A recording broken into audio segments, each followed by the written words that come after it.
Hello, everyone, and welcome back to our channel.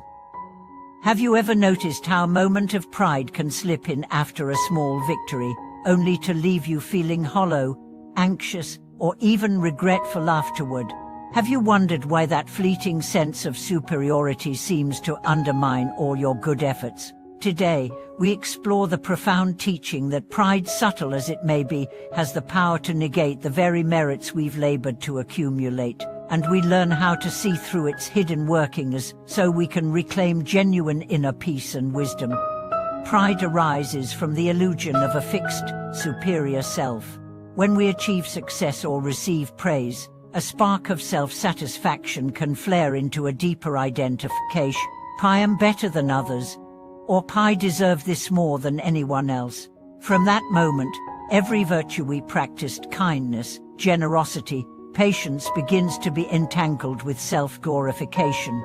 Kindness becomes a tool for praise, generosity a means to boost our reputation, patience a way to confirm our moral superiority. In this way, pride quietly erodes the purity of our intentions, and the merits we thought we had won slip away like sand through our fingers. Consider the story of a dedicated practitioner who, after years of selfless service in the community, was lauded by everyone for their generosity.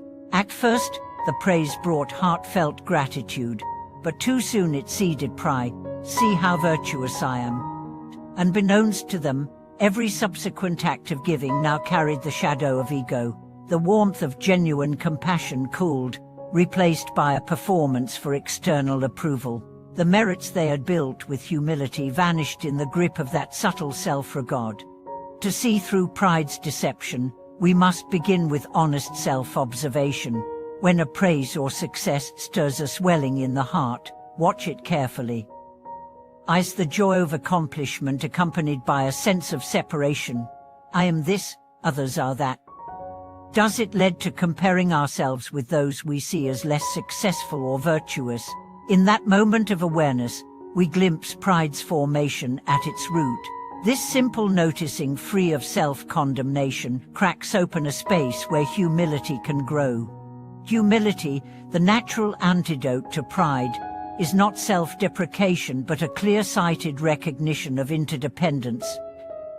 When we understand that all our talents, opportunities, and successes arise from countless causes and conditions, our upbringing, our teachers, the kindness of others, we naturally bow in gratitude rather than puff up with vanity.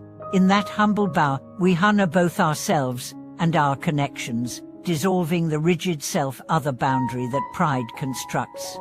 Reclaiming our merits then becomes a matter of intention. We renew our vow to practice for the sake of all beings, not for esteem or reward. Every act of kindness, every moment of patience, is offered freely, like water poured into the vast ocean of shared life. Pride's mirror cracks, and its illusions fall away. The merits we accrue now rest on a foundation of sincerity, stable and unshakable. In closing, remember that pride is a master illusionist, quiet, seductive, and swift in its stealth. Yet with mindful awareness and heartfelt humility, we can see through its tricks and safeguard our good deeds. Each time we catch pride's first glimmer, we have the chance to return to genuine compassion, preserving the purity of our merits and nurturing lasting peace. Beyond its subtle beginnings, pride grows through constant reinforcement. Every time we catch ourselves thinking, I am exceptional, and allow that thought to pass unexamined, we water the seed of self-importance. Over time, this seed takes root, twisting our view of the world into a narrow lens. Others become competitors, kindness becomes a commodity, and even our personal growth feels like a means to prove our worth. But the deeper we fall into pride's grasp, the more we suffer from isolation, from mistrust, from the ever-present fear of losing our carefully constructed image. Yet within this cycle of suffering lies a hidden doorway, for pride reveals to us the high value we place on our self-image, a value born from insecurity rather than genuine confidence. When we see this, we discover an even deeper pride, learning to rest in our inherent dignity without needing external confirmation. In that resting place, humility is not an act of self-denial, but a natural reflection of inner security. We become like an old tree whose strength no longer depends on outward recognition, its roots running deep into the earth of shared humanity. To cultivate this genuine humility, Elder Ming Shan recommended the practice of anonymous service. When we offer help without revealing our name, our credentials, or our hopes for praise, we practice kindness purely for its own sake. In these moments, we let go of every thought of reward and witness how freely joy arises in giving. This simple shift from giving for recognition to giving from an open heart reclaims the sincerity that pride once obscured. Equally transformative is the practice of heartfelt listening.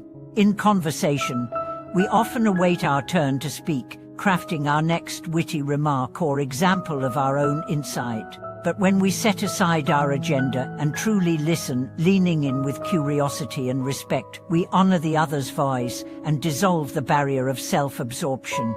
In their words, we forget our pride. In their vulnerability, we rediscover our shared humanity. This listening becomes a mirror in which our inflated self-image fades away and humility naturally blossoms. In moments when pride still surfaces, perhaps after a public compliment or a momentary achievement, we can gently invoke Elder Ming Shan's reminder, merit remains only when intention is pure.